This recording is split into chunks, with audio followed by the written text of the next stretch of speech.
Estamos en la librería Alberti. Hola, Lucía. Hola. Ignacio. Hola. Hola, buenas tardes. Hola, buenas tardes, noches casi. Soy Lucía Carballeda y estamos en la librería Alberti para presentar el último ensayo de Ignacio Castro Rey, Lluvia oblicua. Y vamos allá. Vamos allá. Bueno, filósofo, escritor, autor de libros como Villas en la montaña, Ética para el desorden, y estamos ahora con este último ensayo, Lluvia oblicua. En la editorial Pretextos. De la editorial Pretextos. Ignacio Castro Reyes, de Santiago de Compostela, y lleva afincado aquí en Madrid ya unos años, ¿no? Sí, flotante, 20 o 30 años, sí. Muy bien. Pues, bueno, decir que Lluvia oblicua está dividida en 10 capítulos, que el lector puede ir leyendo como más se le antoje. Es un libro muy, muy cómodo, muy fácil de leer. Y yo diría que Lluvia oblicua finalmente es como una especie de manual para el día a día, ¿no? Un manual filosófico para el día a día. Bueno, se puede vender así, me parece estupendo venderlo así, pero no sé si alguno se llevará algún chasco porque hay una espesura en cada página, en cada párrafo, que no se corresponde con la idea del manual. Efectivamente se maneja con las manos, incluso yo diría que hasta el tacto es clave para entender este libro, y el tacto del ojo y el tacto del cerebro, pero bueno, es una especie de vademecum de las variaciones posibles de la vida contemporánea, de lo peor a lo mejor. Dividida en 10 capítulos que se puede leer, como decías, Lucía, en cualquier dirección, como rayuela. Se puede empezar por el capítulo final o por cualquiera de los del medio. En cierto modo, cada capítulo repite la circularidad del conjunto. ¿Por qué circularidad? Porque hay una constante voluntad de relacionar los opuestos que separamos para hacernos la vida más cómoda. Mal y bien, femenino, masculino, nocturno, diurno, etcétera, etcétera. Entonces hay una constante voluntad de vincular, hermanar secretamente los opuestos, y esto hace que el libro en cierto modo se condense en cada capítulo, aunque las temáticas sean muy distintas, desde la teoría de la evolución de Darwin hasta la inteligencia artificial o las emociones o el tema de la religión al final o el arte por en medio. Sin embargo, a pesar de ser un libro que es muy sabio, y de hecho tiene una densidad intelectual profunda, ¿no? Es verdad que es un libro que aplaude mucho el instinto, ¿no? Apela a la escucha de la emoción en cada uno de esos capítulos. Esto es... Sí, no me molesta que lo veas así, no. Creo que de hecho intenté, pero es una constante en mi producción, para bien o para mal, apelar más que a la formación especializada del experto, que no lo descarto, que es que anda por ahí siempre, incluso a veces en demasía, en el aparato erudito y demás, apelar a una especie de inteligencia elemental que todos tenemos, incluso los que somos brutos o brutas, hayamos o no hayamos estado en cursos de alto nivel de formación en la Selva Negra o en California. Entonces, todo libro tiene la dificultad del laberinto de vivir, no otro. Tiene más dificultad en cuanto al laberinto de vivir al cual apela constantemente, que en cuanto a las referencias intelectuales y a los palabras un poco raros que de vez en cuando salpican el libro. Puede haber frases aquí o allá escandalosamente complejas, pero sobre todo hay frases escandalosamente simples, que son las que más pueden romperle la cabeza al lector, pero creo que sin romper la cabeza no ocurre nada, y el libro quiere que ocurran cosas, y por tanto quiere también que intentemos con todos los sentidos, suponiendo que el cerebro también sea un sentido más, con la razón más fría, digamos, que pensemos de otro modo el presente, perforando la costra de las apariencias, que quizás nunca ha sido tan oscurantista como en estos tiempos. Y no me refiero a este mes, ni al anterior, sino a estos tiempos en general. Al hilo un poco de lo que comentábamos, ¿no? de la escucha emocional, en este libro afirmas, bueno, tienes una afirmación muy bonita, que es: no hay institución más sabia que la del corazón. ¿Tan sabia es la patata? O sea, ¿tanto caso tenemos que hacer del corazón o de un órgano que no es el cerebro? Pero el cerebro tampoco es un órgano inmaculado. Viene lo peor y lo mejor de la humanidad. a través del corazón, de las pasiones, de las emociones, cometemos crímenes horrendos y hacemos actos de heroicidad inesperados. Pero todo el libro, es cierto, como, digamos, hijo de Nietzsche que es, por poner un nombre sagrado, todo el libro está recorrido por una constante pasión por lo que son capaces de pensar órganos distintos al policial, elevado y masculino cerebro, del cual yo particularmente estoy un poco harto. Entonces hay una afirmación constante, por lo demás apoyada en múltiples referencias históricas, según lo cual, pues, en momentos claves decidimos y pensamos de manera mucho más rápida y más inteligente con órganos muy distintos al sacrosanto cerebro, de manera no fría, de manera no lineal, de manera no calculadora, no instrumental, etcétera, etcétera. Haces diferentes, bueno, en el libro recoges diferentes guiños, ¿no? Diferentes anécdotas, y en este caso hay una que es curiosa de Steve Jobs, Sí. que es, aunque tú no lo sepas, hay algo en ti que lo sabe, ¿no? Todo el libro está lleno de guiños a las tonterías comunes, películas que todos podemos haber visto, momentos, frases que todos podemos haber oído. Entre ellas, entre muchas, entre mil quizás, está una pequeña grabación que yo amo, mis amigos creo que no, de Steve Jobs, que no sé quién es, ni me importa mucho, más allá de estos 20 minutos, donde este hombre, después de haber pasado un cáncer, expresa una sabiduría curiosa y bastante anómala, en Estados Unidos, por supuesto, y también en España y en Francia, y llega a decir esto. ¿Cómo era la frase? Bueno, en momentos claves puede que la cabeza no se entere, pero hay algo en ti que lo sabe. Entonces, yo creo, el libro apuesta continuamente, con múltiples razones, por esta inteligencia Emocional. más propia del hemisferio derecho que del hemisferio izquierdo, de las manos más que del cerebro, que sabe cosas que el cerebro tan elevado, tan producto policial y civilizado de la evolución, con frecuencia no se entera.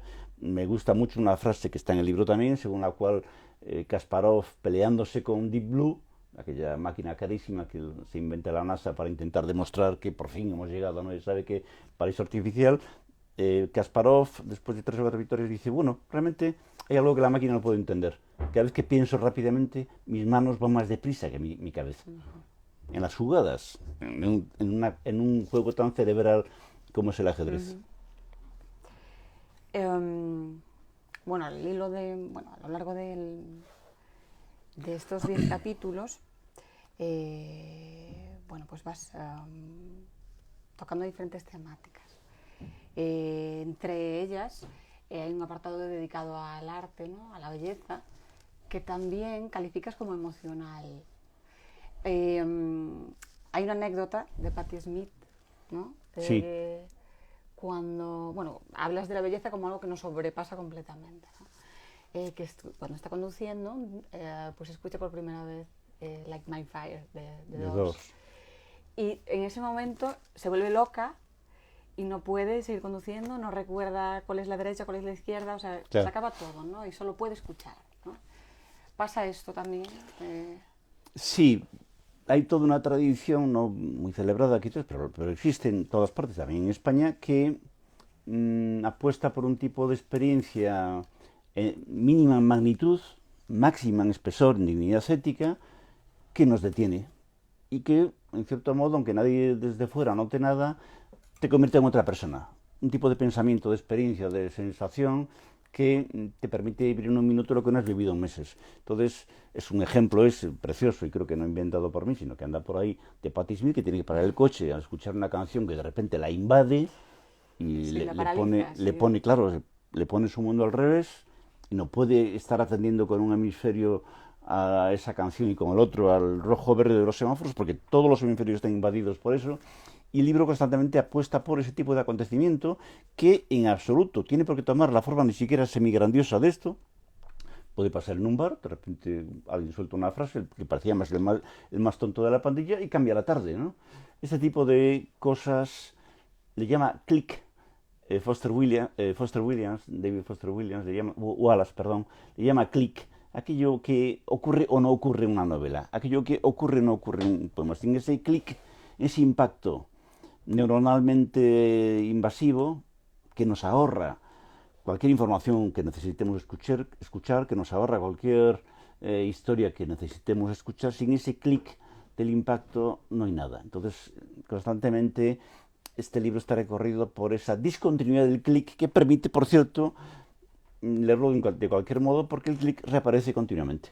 Hay párrafos, digamos, páginas más laxas, páginas y párrafos más espesas, pero el amo de todo el texto, las 400 y pico páginas, el amo es un pequeño genio maligno que tiene que ver con esto que ocurre o no ocurre. Y si ocurre, ocurre en un instante.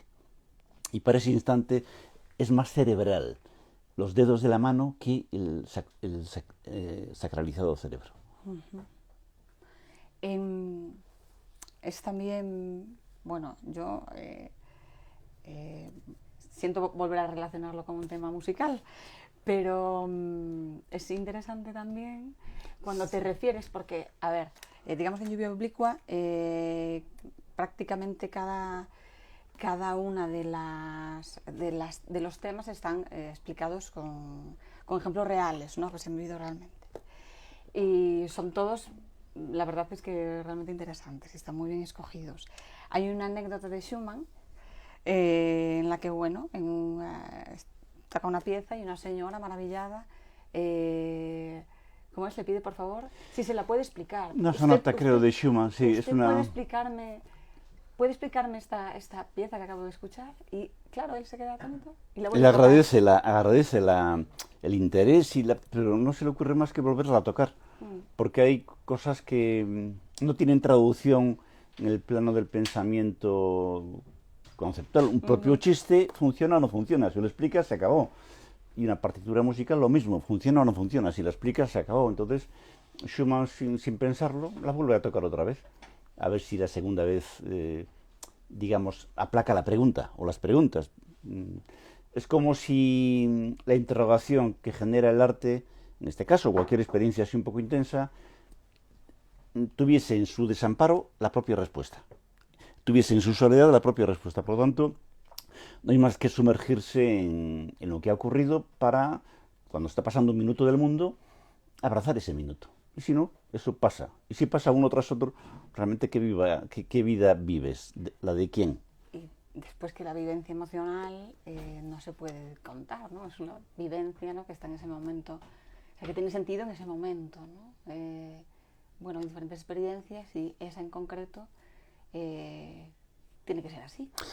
Yo soy de la idea, y Lluvia Oblicua, que es parte de mí, pues es también de la idea de que todo lo que ocurre importante no tiene una fácil traducción verbal o conceptual. Y si la tiene, ese verbo y ese concepto reproducen la intensidad primaria de lo que ha ocurrido. Por lo tanto, estamos en lo mismo. Tómalo o déjalo. Pero no intentes traducirlo en idioma tranquilizador porque es falso. No hay un esperanto para el desesperanto de lo que ocurre. En Lluvia hay un apartado también para la infancia, un poco para la infancia como patria, la recoges también.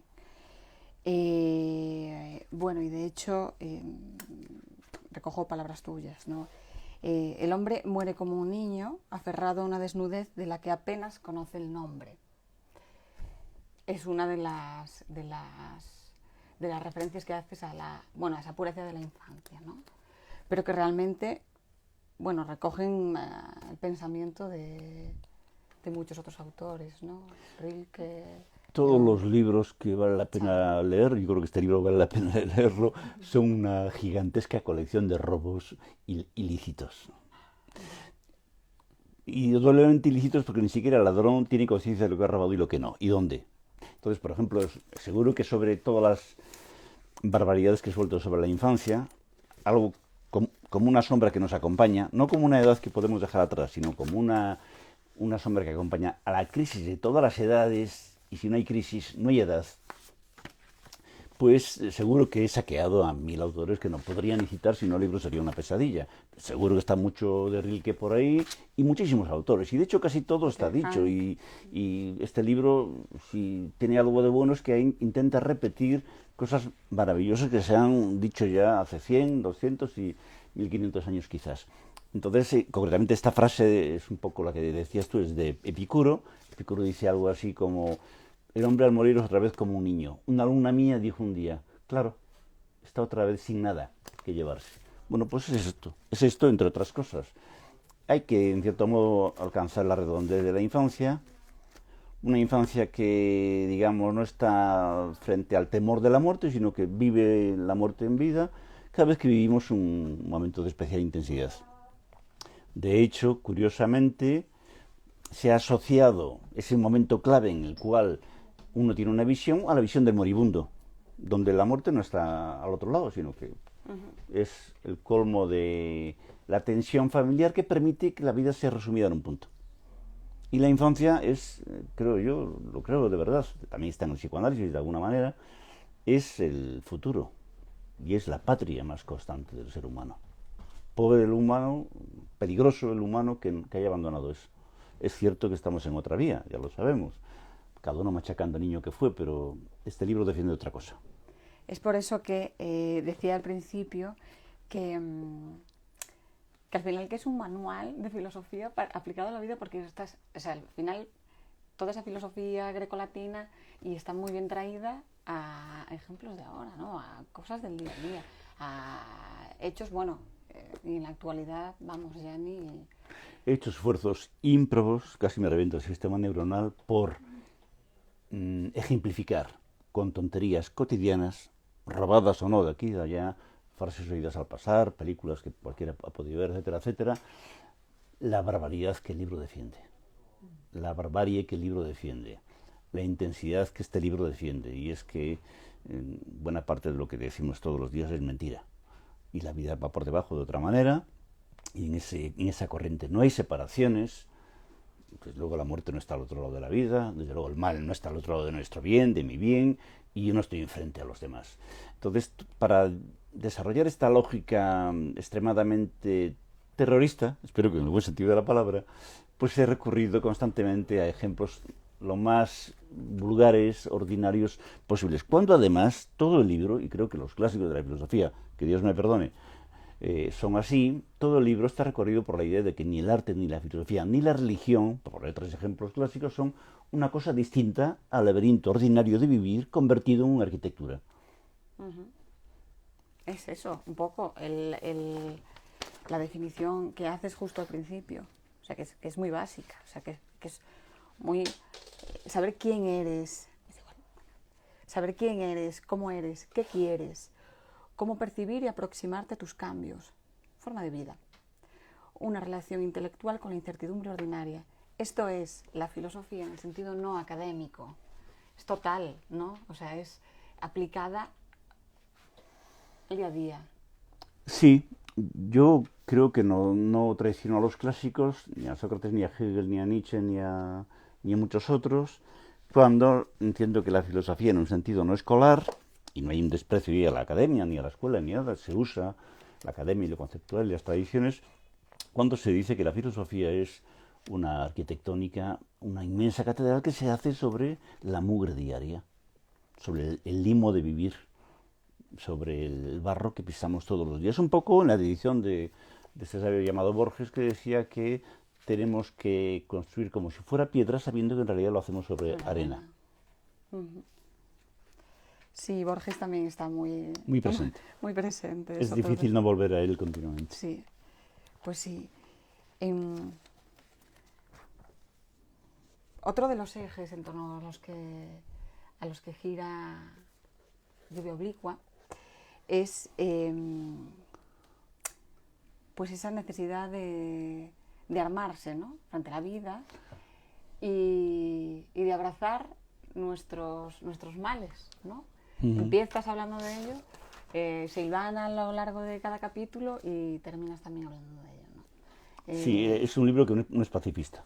O sea, que es un libro que justamente para intentar defender una cosa tan vieja y tan tonta y elemental como es el corazón del mundo, el corazón de las vivencias, es un libro que ha nacido de una armadura, pero no de una armadura, digamos, erigida contra el vivir, sino que nace del desamparo de vivir y que propone que el lector siga ese camino, que es el único garantizado para no sucumbir ante los embates cotidianos.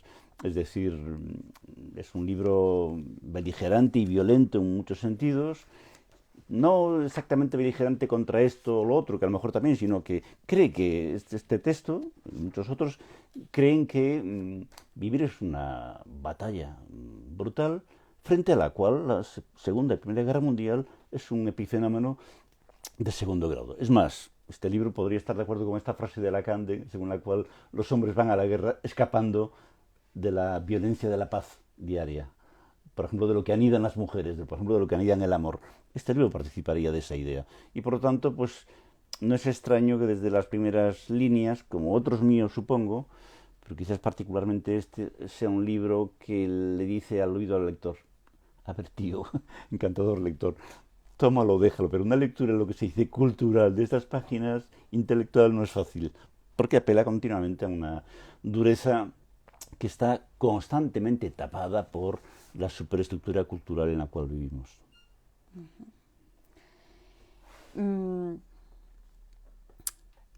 Bueno, hay determinados, digamos, apartados del libro que son, bueno, predilectos para mí, como me imagino que para cualquier lector, y en el apartado de arte, que es el que, bueno, un poco a mí más me sí, que dio lugar al vídeo de esta chica. Sí, sí, por cierto. Haces una definición de arte también muy en la línea que hablábamos al principio, como muy intuitiva, ¿no? Que el arte es el trabajo que nos hace libres, pues empuña nuestra más íntima necesidad, como que es algo que nace de las tripas. Sí, pero partiendo de la base de que en las tripas, como tú dices, en las vísceras hay, lo digo de nuevo, una intelectualidad incomprensible para el cerebro. Es decir, en la mujer hay una intelectualidad incomprensible para el varón, por poner así, yo qué sé, polos un poco tópicos que no se manejan así en el libro, ¿no? Entonces, se dice en el libro, y también me temo que en parte es una frase robada, pero bueno, como nadie conoce las fuentes, sigo impune, se dice en el libro que mientras la industria procura la conservación de las cosas, añadiendo un componente que altera el original, te tomas después de 3 años el jamón de York, más o menos sabe jamón, más o menos sabe a York, no es exactamente ni una cosa ni otra, pero claro, el cerdo está está basado ese jamón en una historia real de un cerdo que una vez vivió. Y sin embargo, frente a la industria, que conserva las cosas alterándolas, el arte conserva las cosas apresándolas, capturándolas, dejándolas ser en su mugre y su finitud. Entonces son dos estrategias distintas de conservación. Para mi gusto, mucho más de tecnología punta y mucho más duradera el arte que la ciencia o que la industria. Entonces, en todo ese capítulo se entiende el arte, por eso está salpicado de ejemplos absolutamente vulgares y accidentales. Se entiende el arte como el colmo de la tecnología que la humanidad tiene para sobrevivir. ¿A algún enemigo externo? No, al enemigo que es vivir, al enemigo que soy yo para mí mismo. Entonces, el arte es un poco el coraje, la capacidad, el valor, la inteligencia de darle forma a lo informe, a la no forma que constantemente nos cerca, nos asedia, nos ataca con tal o cual, a raíz de tal o cual evento. No es precisamente un capricho que se diga de varios modos en ese capítulo y en otros, que si repasamos con un poco de cuidado las biografías de los artistas conocidos, casi todos ellos han nacido después de un accidente terrible. Es muy típico, claro, el caso de fulanita, que era normal, digamos, hasta los 32, que la atropelló un coche o se murió su padre atragantado una galleta en casa o lo que sea. El arte y lo mejor de la especie se hace a raíz de choques traumáticos inesperados. Y todo este texto, y no es el primero que lo hace, defiende la gran escuela del trauma, la pedagogía del error y del horror, si me permitís decirlo. No es que uno sea masoquista y esté buscando accidentes a petición, es que hay accidentes, cada encuentro es un accidente y hay que tener, digamos, una cierta agilidad para darle forma a eso que ocurre a veces con una infinita lentitud. A los demonios. Sí, y lo mejor de la especie humana, esto vale para cualquiera, sea oculto o no oculto, es cuando conseguimos convertir un accidente que se ha quedado en nosotros y por tanto no es un mero accidente, convertirlo en monumento duradero. Entonces el arte, esto es el arte en el sentido más amplio, el arte de vivir, el arte de cocinar, el arte de sonreír, el arte de aplacar las iras del prójimo con un chiste que echa balones fuera, etcétera, etcétera. Es bueno, interesante también en este sentido el apartado que dedicas a la necesidad de romper con la escuela, ¿no? Para que surja... ¿De romper? De romper con la escuela. Dentro del arte... De romper con el canon. De romper con el canon, efectivamente, con la escuela, con las normas, ¿no? Con la... Sí. O sea, el libro no niega lo obvio, es decir, es necesario formarse, incluso asistir a pesados cursos de formación, la pesadez académica es importante, etcétera, etcétera, etcétera, pero la historia de la biografía de uno es importante, pero todo eso son, diría otro clásico del siglo XX, el conjunto de condiciones negativas que permiten que ocurra algo. La historia es el conjunto, la historia, la formación, es el conjunto de condiciones prácticamente negativas que permiten que ocurra algo. Tengo una excelente formación como arquitecto, imaginaros, pero si soy buen arquitecto, o un genial arquitecto, o alguien de fiar en el campo de la arquitectura, es porque por encima, más allá de mi nivel de formación, ha habido deformaciones que me formaron que me hicieron como arquitecto especial. Y si no, ¿qué soy? Pues un producto más de la academia, que ni sí ni no, ni come ni bebe, ni ni deja vivir, y en definitiva, pues un mediocre más de los que pueblan felizmente muchos estamentos sociales, pero uno apuesta por otra intensidad en todos los campos, no solo en el campo de la arquitectura, música o cine, sino en el campo pura y simplemente de las relaciones. Hace falta, uno solo puede fiarse de alguien después de que ha habido una dificultad seria entre las dos personas. Y si no, ¿de qué estamos hablando? De Twitter, que está bien como espuma adolescente, pero no vale para cualquier hora del día. Eso me estoy recordando ahora. Mi vehemencia a lo mejor te está despistando un poco. No. También, esta parte que me gusta un montón, que es cuando dices las conversaciones intelectuales siempre llegan tarde o demasiado pronto, siempre están de más cuando se trata de crear, de dar a luz algo nuevo que nos permita sobrevivir. Una conversación solo es digna cuando al menos uno de los contertulios, empujado por sus dudas a un derrotero agreste, tiene un pie fuera y puede romper la baraja. Claro, yo creo que yo que defiendo el compromiso, yo que me escandalizo de la falta de compromiso en general en este mundo y en todos los mundos que yo he conocido, sin embargo creo que el compromiso de un padre con su hija, de un amigo con su amiga, de un novio con su novia, viceversa, tiene mucho que ver con la capacidad para estar solos.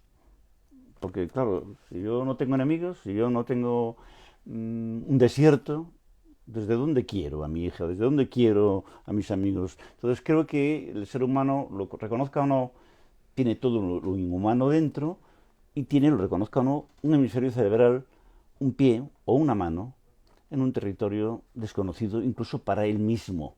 Los psicoanalistas llaman inconsciente a esto, pero tiene muchos nombres a lo largo de la historia de la humanidad.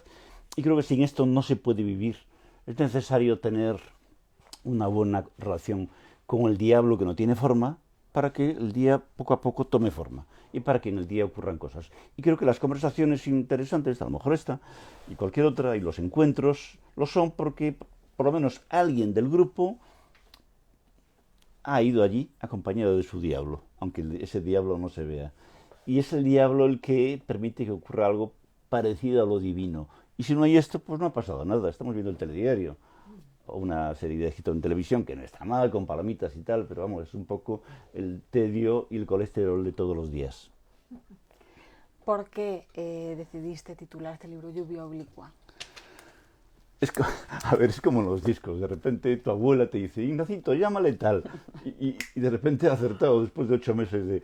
Pues mi cuñado, Rafael Varela, que es un hombre encantador, me dijo... Oye, porque estaba yo con esto del título, como es un libro tan complejo y tan amplio que habían 800, entonces claro, tienes que elegir uno. Planteé varias cosas y Lluvia Oblicua sale, no es del poema de Pessoa, sale de una frase que Mayakovsky le suelta a sus amigos, no sé en qué tono, si de promesa o de amenaza, seré como una lluvia oblicua para vosotros, en una carta creo. Y me pareció bien porque se trata de afrontar una precipitación oblicua, inclinada, curva, no lineal, no previsible, y rehacerse ante ella. Estamos rodeados de múltiples lluvias frontales, la sociedad es una lluvia frontal, los gobiernos son una lluvia frontal, una precipitación frontal, una amenaza frontal, y el libro propone que la gente sobreviva buscando, dice una canción preciosa latinoamericana, adivinando veredas. Adivinar veredas es buscar vías alternativas para esquivar a veces el enfrentamiento con enemigos que no valen la pena o enemigos imposibles y buscar modos de infiltración. Y después también lluvia oblicua tiene que ver con muchas cosas, también con la necesidad de dejarse empapar por lo que ocurre. Solo después de estar mojados podemos secarnos. Es necesario secarse, de acuerdo, pero es necesario el bienestar, de acuerdo, es necesario el confort, de acuerdo, pero tengo una buena relación con el frío y con la humedad, si no, ¿de qué me estás hablando? ¿De qué planeta me estás hablando? ¿Marte? Marte y además en tarifa plana. Bueno, que es un libro que realmente te lo decía y lo tengo muy peinado, es muy sabio, ¿no? Es Muchas gracias. Una serie de Me ha salido un poco espesito, quizás, no, un poco largo. Pero es muy práctico de leer, porque como, bueno, el tema de que esté dividido en 10 capítulos y que vayas, digamos, de alguna manera jugando con ellos, pues también ayuda un poco a saltar de uno a otro. Pero sí es verdad que a lo largo de todo el libro se ve perfectamente, se ven, muchos de tus referentes, ¿no? Que es lo que hablábamos. Sí, pero ninguno, hay 1000 nombres, incluso a lo mejor demasiados, pero ningún referente es tan potente como el ser humano desconocido, que no tiene nombre, sea tu abuela, o sea que un poco uno ha intentado que el gran autor que dirige los pasos del libro sea la mujer cualquiera, el hombre cualquiera que jamás pasará a la historia, y he encontrado en mi propia biografía ejemplos soberbios de una sabiduría que nunca pasará a ningún estamento universitario, ni falta que hace para la universidad ni para esa señora o señor. En cierto modo, digamos, la autoridad intelectual es el drama de vivir, más que Nietzsche o Leibniz o Hegel o Rilke o Lispector, que la amo, por supuesto. Más que Lispector, que la amo absolutamente, es lo que está en ella. ¿Qué está en ella? Pues la barbarie de vivir. Os recomiendo encarecidamente a Clarice Lispector como una autora que ha dicho cosas de pensamiento que no han dicho prácticamente ni un solo hombre en el siglo XX, que tiene una literatura dificilísima de primer nivel. No he leído apenas novelas en toda mi larga vida, como Aprendizaje o La pasión según G.H. Y esta mujer es soberbia por su relación íntima con algo totalmente ajeno a lo que en general llamamos cultura. Tiene mucho más que ver con la naturaleza volcánica de las cosas que con la cultura como institución que ordena, dirige, organiza y pone niveles de premios. Que todo eso no está mal, pero toda la gente que vale la pena leer tiene muy poco que ver con eso, aunque el día señalado acepte con más o menos ironía tal o cual premio que le ha caído por error o por casualidad. Lo comentas y lo dejas. Claro, es un libro, ¿no?, que funciona, es un libro como para armarse, ¿no? Para hacer uso del... Es un depósito de armas. O es una caja de herramientas. Yo tengo que decirlo así, que nadie se asuste. Sí. Nunca hablo más que de armas. Porque si un concepto no es un arma, ¿qué es? Pues es un eco de un eco de un eco, vale, está bien, puede quedar muy bonito, sobre todo si no se entiende, pero ¿qué? Un concepto tiene que ser un arma. Todo lo que es vital en nosotros es una decisión y por lo tanto un arma, un instrumento una punta para abrir tajos, dice Foucault. Entonces todo el libro está recorrido por esta idea, a ver, que no es belicista, porque este libro está a favor de la beatitud de la gente, de la poquita que va quedando. Pero creo que este libro cree con Rilke que la beatitud y los ángeles son terribles, gente peligrosísima. ¿Por qué? Porque han convertido el infierno de vivir en una especie de paraíso que casi nadie comprende. Entonces toda esta gente buenísima es gente muy peligrosa. Yo estoy con ellos, pero son peligrosos. Están fuera de la cueva, los peligrosos. Sí, estamos siempre, y además hay que estarlo, en una cueva, es decir, en una trinchera de tradiciones, sotas, caballos reis, repeticiones y cánones. Estamos siempre con un hemisferio cerebral en un canon, hay que estarlo. El propio Lacan, que está muy presente en este libro, junto con otros que Lacan no trataría, dice: es imposible ver la caja de tronos del inconsciente sin tener un pie firme en el cemento. Hay que pisar con un pie cemento, incluso ser un poco miserables, porque el cemento es miserable, porque la seguridad es miserable, porque mi hogar, mi casa, mi, es un poco miserable, pero creo que tenemos un pie firme ahí para con el otro tantear todos los días terrenos ignotos. Y sin eso, sin esa, digamos, dialéctica oscura, no somos seres humanos presentables, no hacemos más que disparar desde una torre y también, en definitiva, dispararnos en los pies, porque estamos disparando contra todo aquello que podría regenerarnos, cambiarnos, enseñarnos a vivir de otro modo, etc. ¿En qué sentido, como siempre aludes a que es un libro considerablemente ladrillo, ¿en qué sentido? No, largo, creo que no. ¿En qué sentido dices que Lluvia Oblicua se hace corto?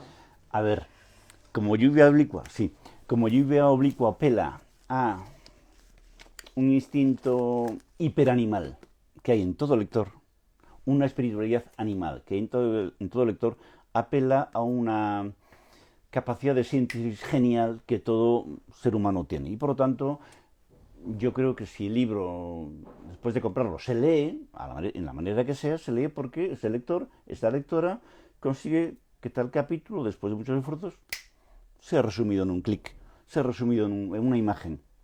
Y cada página y cada párrafo en ese sentido, posiblemente pasa con otros libros. Toda lectura debe acortar, no ahorrarse a través de atajos, sino sintetizar las claves. Por eso subrayamos, porque la fenomenología del espíritu, que es enorme, pues para mí son estas 15 frases, y ya en esas 15 frases está todo dicho.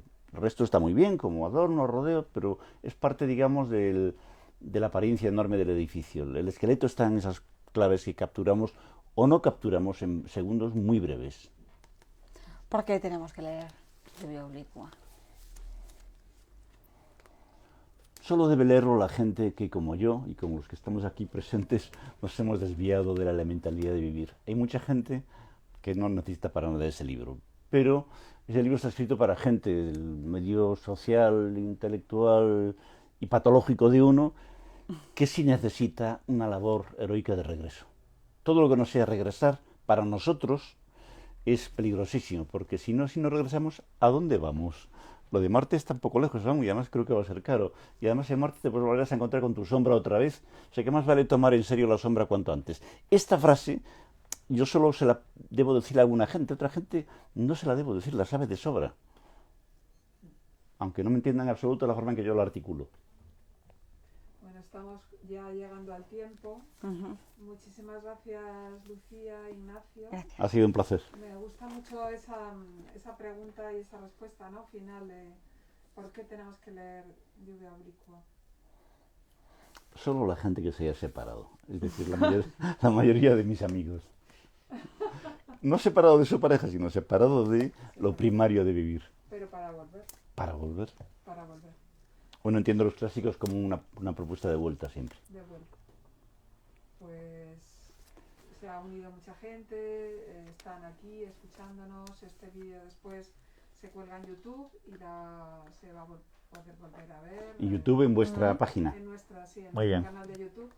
Con lo cual, pues si queréis decir algo a todos los que nos han estado viendo desde sitios Yo lo he remotos, Yo lo he pasado muy bien, me encanta tener como compañera de mesa a Lucía, que es profundamente intuitiva, aunque no tengo una estricta formación filosófica, me ha facilitado la labor de explicación de un libro que no creo que sea exactamente fácil. Y nada, les deseo a todos los oyentes y presentes el mejor de los inviernos posibles, que nos va a hacer falta alguna tecnología para llevarlo bien. Con Lluvia Oblicua, que es un libro sabio. Bueno. un depósito de armas. Eso, un depósito de armas. Una herramienta. Una Una herramienta. caja de herramientas. Una caja de herramientas, eso es. Muchas gracias, de verdad. Muchísimas gracias, Gracias. a vosotros. El libro está en la web de la librería Alberti y en la librería Alberti para quien quiera acercarse a él. Así que seguimos en estos directos en Alberti y muchas gracias a todos, a los que os habéis conectado con nosotros. Gracias. Un abrazo. Hasta pronto. Gracias.